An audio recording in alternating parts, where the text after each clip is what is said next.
ओम शांति। 18 जून 2024 बाबा के महावाक्य।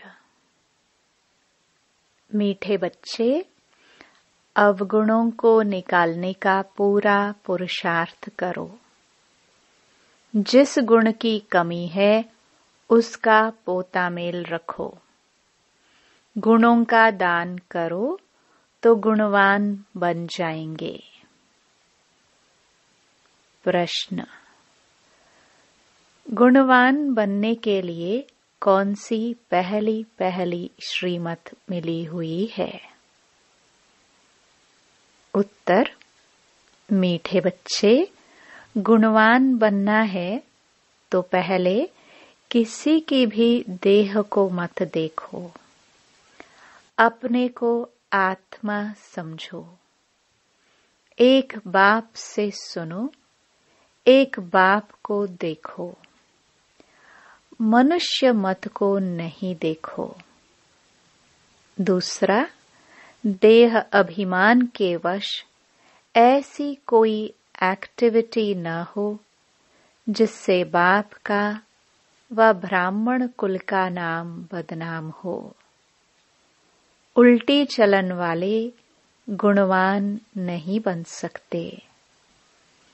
उन्हें कुल कलंकित कहा जाता है। ओम शांति। बाप दादा के हाथ में मोतिये के फूल थे। बाबा साक्षात्कार कराते ही ऐसा खुशबूदार फूल बनने का है। बच्चे जानते हैं हम फूल बने थे जरूर। गुलाब के फूल, मोतिये के फूल भी बने थे अथवा हीरे भी बने थे, अब फिर बन रहे हैं। यह है सच्चे, आगे तो थे झूठे। झूठ ही झूठ, सच की रत्ती भी नहीं। अभी तुम सच्चे बनते हो तो फिर सच्चे में सब गुण भी चाहिए। जितने जिसमें गुण हैं उतना औरों को भी दान दे आप समान बना सकते हैं। इसलिए बाप बच्चों को कहते रहते हैं, बच्चे पोता मेल रखो अपने गुणों का। हमारे में कोई अवगुण तो नहीं है।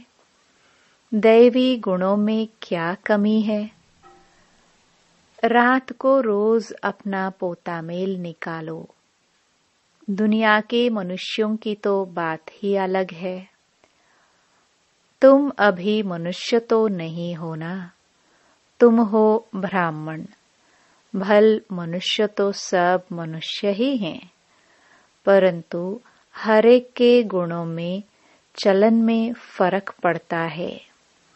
माया के राज्य में भी कोई कोई मनुष्य बहुत अच्छे गुणवान होते हैं, परंतु बाप को नहीं जानते। बड़े रिलीजियस माइंडेड, नरम दिल होते हैं। दुनिया में तो मनुष्यों के गुणों की वैरायटी है, और जब देवता बनते हैं तो दैवी गुण तो सब में है। बाकी पढ़ाई के कारण मर्तबे कम हो पड़ते हैं। एक तो पढ़ना है, दूसरा अवगुणों को निकालना है। यह तो बच्चे जानते हैं हम सारी दुनिया से न्यारे हैं। यहाँ यह जैसे एक ही ब्राह्मण कुल बैठा हुआ है। शूद्र कुल में है मनुष्य मत, ब्राह्मण कुल में है ईश्वरीय मत। पहले पहले तुमको बाप का परिचय देना है। तुम बताते हो फलाना आर्ग्यू करते हैं। बाबा ने समझाया था, लिख दो हम ब्राह्मण अथवा बीके हैं ईश्वरीय मत पर, तो समझ जाएंगे इनसे ऊंचा तो कोई है नहीं। ऊंचते ऊंच है भगवान, तो हम उनके बच्चे भी उनकी मत पर हैं। मनुष्य मत पर हम चलते नहीं, ईश्वरीय मत पर चल हम देवता बनते हैं। मनुष्य मत बिल्कुल छोड़ दी है, फिर तुमसे कोई आर्ग्यू कर ना सके। कोई कहे यह कहाँ से सुना, किसने सिखाया है? तुम कहेंगे हम हैं ईश्वरीय मत पर, प्रेरणा की बात नहीं। बेहद के बाप ईश्वर से हम समझे हुए हैं। बोलो, भक्ति मार्ग के शास्त्र पर तो हम बहुत समय चले, अब हमको मिली है ईश्वरीय मत। तुम बच्चों को बाप की ही महिमा करनी है। पहले पहले बुद्धि में बिठाना है, हम ईश्वरीय मत पर हैं। मनुष्य मत पर हम चलते नहीं, सुनते नहीं। ईश्वर ने कहा है, hear no evil, see no evil. मनुष्य मत। आत्मा को देखो, शरीर को नहीं देखो। यह तो पतित शरीर है, इनको क्या देखने का है? इन आंखों से यह नहीं देखो। यह शरीर तो पतित का पतित ही है। यहाँ के यह शरीर तो सुधरने नहीं है और ही पुराने होने हैं। दिन प्रतिदिन सुधरती है आत्मा। आत्मा ही अविनाशी है। इसलिए बाप कहते हैं, सी नो इवल। शरीर को भी नहीं देखना है। देह सहित देह के जो भी संबंध हैं, उनको भूल जाना है। आत्मा को देखो। एक परमात्मा बाप से सुनो। इसमें ही मेहनत है। तुम फील करते हो यह बड़ी सब्जेक्ट है। जो होशियार होंगे उनको पद भी इतना ऊंच मिलेगा। सेकंड में जीवन मुक्ति मिल सकती है, परंतु अगर पूरा पुरुषार्थ नहीं किया तो फिर सजाएं भी बहुत खानी पड़ेगी। तुम बच्चे अंधों की लाठी बनते हो बाप का परिचय देने के लिए। आत्मा को देखा नहीं जाता, जाना जाता है। आत्मा कितनी छोटी है। इस आकाश तत्व में देखो, मनुष्य कितनी जगह लेते हैं। मनुष्य तो आते जाते रहते हैं ना। आत्मा कहाँ आती जाती है क्या? आत्मा की कितनी छोटी सी जगह होगी। विचार की बात है। आत्माओं का झुंड होगा। शरीर के भेंट में आत्मा कितनी छोटी है। वह कितनी थोड़ी जगह लेगी। तुमको तो रहने के लिए बहुत जगह चाहिए। अभी तुम बच्चे विशाल बुद्धि बने हो। बाप नई बातें समझाते हैं नई दुनिया के लिए, और फिर बताने वाला भी नया है। मनुष्य तो सबसे रहम मांगते रहते हैं। अपने में ताकत नहीं है जो अपने पर रहम करे। तुमको ताकत मिलती है। तुमने बाप से वर्षा लिया है और कोई को रहमदिल नहीं कहा जाता है। मनुष्य को कभी देवता नहीं कह सकते हैं। रहमदिल एक ही बाप है जो मनुष्य को देवता बनाते हैं। इसलिए कहते हैं परमपिता परमात्मा की महिमा अपरम अपार है, उसका पारावार नहीं। अभी तुम जानते हो उनके रहम का पारावार नहीं है। बाबा जो नई दुनिया बनाते हैं उसमें सब कुछ नया होता है।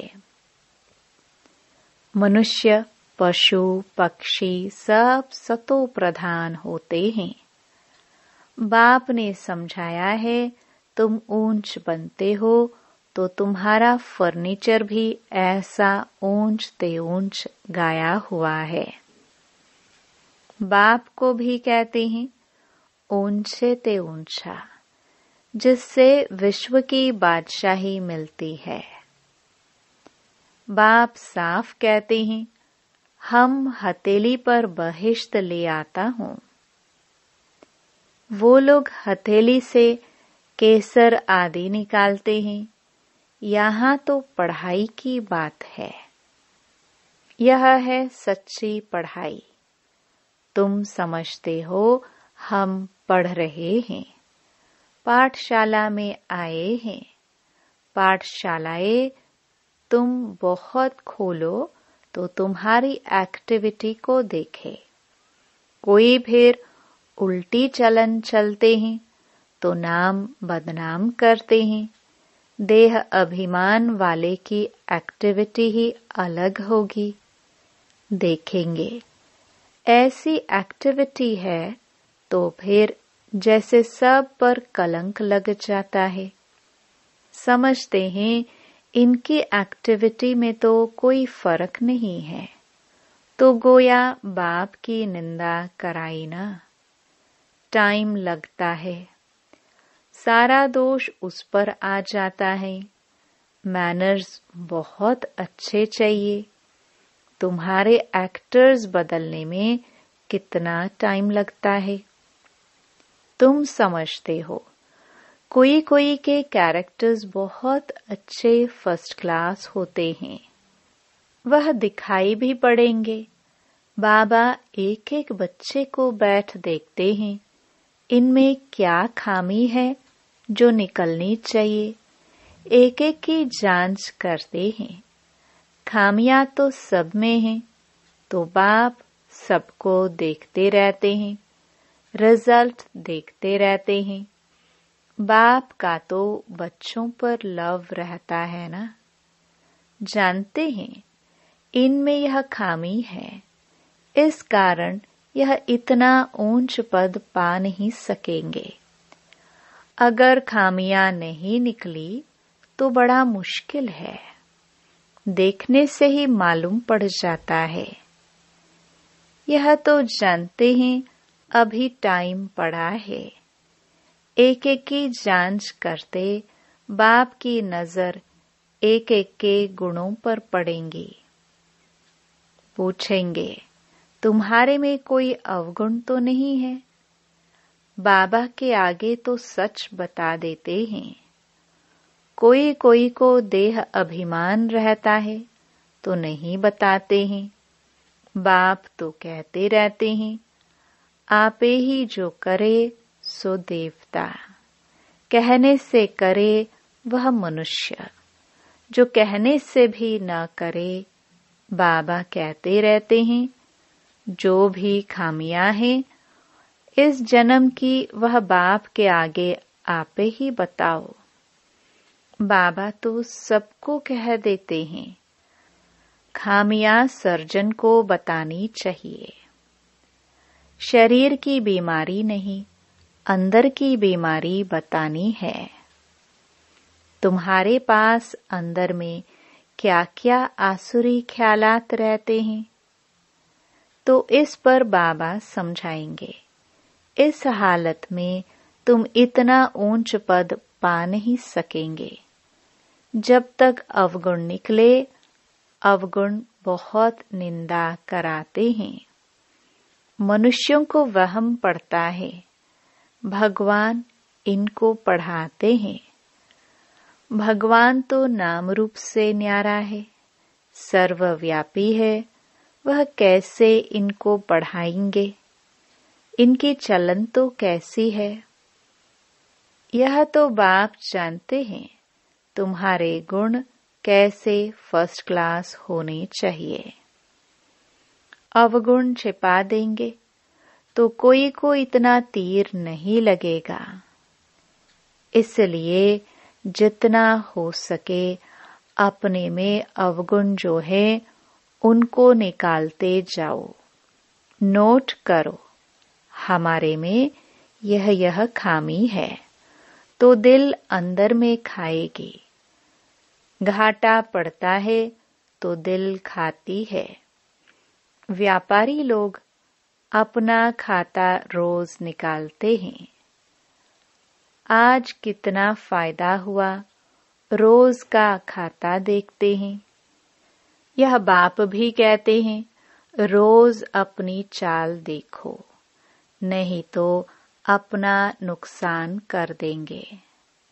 बाप की पथ इज्जत गवा देंगे। गुरु की निंदा कराने वाले ठौर न पाए। देह अभिमानी ठौर नहीं पा सकेंगे। देही अभिमानी अच्छी ठौर पाएंगे। देही अभिमानी बनने के लिए ही सब पुरुषार्थ करते हैं। दिन प्रतिदिन सुधरते जाते हैं। देह अभिमान से जो कर्तव्य होते हैं उनको काटते रहना है। देह अभिमान से पाप जरूर होता है, इसलिए देही अभिमानी बनते रहो। यह तो समझ सकते हो, जन्मते ही राजा कोई होता नहीं। देही अभिमानी बनने में टाइम तो लगता है ना, यह भी तुम समझते हो। अभी हमको वापस जाना है। बाबा के पास बच्चे आते हैं, कोई 6 मास बाद आते, कोई 8 मास बाद भी आते हैं। तो बाबा देखते हैं इतने समय में क्या उन्नति हुई है। दिन प्रतिदिन कुछ सुधरते रहते हैं या कुछ दाल में काला है। कोई चलते चलते पढ़ाई छोड़ देते हैं। बाबा कहते हैं, यह क्या भगवान तुमको पढ़ाते हैं भगवान भगवती बनाने। ऐसी पढ़ाई तुम छोड़ देते हो। अरे वर्ल्ड गॉड फादर पढ़ाते हैं, इसमें एब्सेंट। माया कितनी प्रबल है। फर्स्ट क्लास पढ़ाई से तुम्हारा मुख मोड़ देती है। बहुत हैं जो चलते रहते हैं, फिर पढ़ाई को लात मार देते हैं। यह तो तुम समझते हो। अब हमारा मुंह है स्वर्ग तरफ, लात है नरक तरफ। तुम हो संगम युगी ब्राह्मण। यह पुरानी रावण की दुनिया है। हम वाया शांति धाम सुख धाम तरफ जाएंगे। बच्चों को यही याद रखना पड़े। टाइम बहुत कम है, कल भी शरीर छूट सकता है। बाप की याद नहीं होगी तो फिर अंतकाल। बाप समझाते तो बहुत हैं। यह सब गुप्त बातें हैं। नॉलेज भी गुप्त है। यह भी जानते हैं, कल्प पहले जिसने जितना पुरुषार्थ किया है वही कर रहे हैं। ड्रामानुसार बाप भी कल्प पहले मुआफिक समझाते रहते हैं। इसमें फर्क नहीं पड़ सकता है। बाप को याद करते रहो तो तुम्हारे विकर्म विनाश होते जाए। सजा नहीं खानी चाहिए। बाप के सामने सजाए बैठ खाएंगे तो बाप क्या कहेंगे। तुमने साक्षात्कार भी किए हैं, उस समय माफ नहीं कर सकते। इन द्वारा बाप पढ़ाते हैं तो इनका ही साक्षात्कार होगा। इन द्वारा वहां भी समझाते रहेंगे। तुमने यह किया, फिर उस समय बहुत रोएंगे, चिल्लाएंगे, अफसोस भी करेंगे, बिगर साक्षात्कार सजा दे ना सके। कहेंगे तुमको इतना पढ़ाते थे, फिर ऐसे ऐसे काम किए। तुम भी समझते हो रावण की मत पर हमने कितने पाप किए हैं। पूज्य से पुजारी बन पड़े हैं, बाप को सर्वव्यापी कहते आए। यह तो पहले नंबर की इंसल्ट है। इसका हिसाब किताब भी बहुत है।